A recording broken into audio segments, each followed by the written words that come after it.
یہ ایک مہینہ اپنے رب سے وفائی کرنے کا مہینہ تھا، یہ ایک مہینہ اپنے رب سے مزدوری مانگنے کا مہینہ تھا، یہ ایک مہینہ اپنے رب کے سامنے التجا کرنے کا تھا۔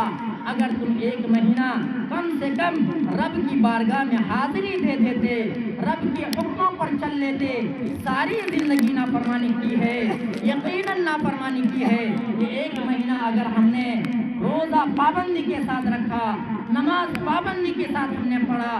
زکوٰۃ کو ادا کیا، صدقات کو ادا کیا، اپنی زبان سے جھوٹ سے بچا رہا، غیبت سے بچا رہا، چغلخوری سے بچا رہا، برائیوں سے بچا رہا، شراب پینے سے بچا رہا،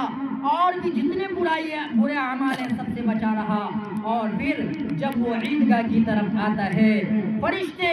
دیکھ کر کے فخر کرتے ہیں، اور اللہ تبارک و تعالیٰ فرشتوں کے سامنے فخریہ طور پر کہتے ہیں کہ اے فرشتوں بتاؤ یہ لوگ کیوں عیدگاہ کی طرف آئے ہیں،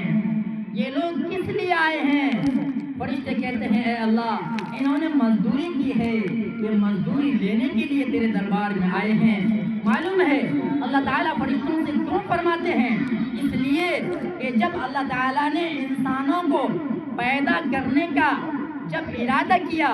اور جب فرشتوں کے سامنے یہ بات آئی تو فرشتوں نے کہا اے اللہ آپ ایسی مخلوق کو پیدا کرنے جا رہے ہیں جو خون کرے، جو فساد کرے، جو چوری کرے، جو آپس میں خون ریزی کرے، جو آپس میں فساد مچائے۔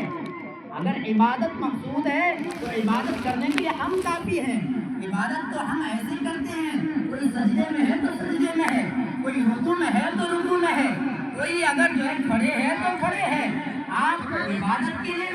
انسان کو پیدا کر رہے ہیں، وہ خون کرے گا، فساد مچائے گا، بدماشیاں کرے گا، چوری کرے گا، مال حرام کرے گا، طرح طرح کے مطلب فرشتے کہتے تھے۔ تو